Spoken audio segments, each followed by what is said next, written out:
So, good day mga kabunot. Ngayong araw na to ay pupunta tayo sa church. Magsisindi tayo ng kandila para sa mga yumao nating pamilya. At syempre, para sa pinakamamahal kong lola. Dahil hindi tayo makakapunta sa puntod niya kasi sobrang layo na. Gustuhin ko man umuwi, kaso hindi pwede. Kaya idadaan ko na lang sa pagsindi ng kandila. Kung Katoliko ka, alam mo yung dahilan kung bakit nagsisindi ng kandila. At sumama pala dyan sa akin yung mga anak ko kasi gusto daw nilang gumala. Papasal ko na din sila dun sa simbahan.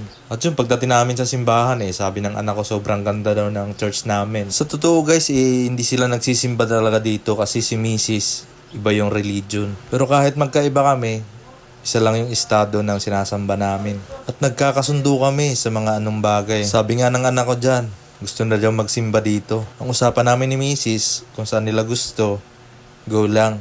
Suportado lahat namin yung mga gagawin nila hanggang sa paglaki. Pagkatapos ko,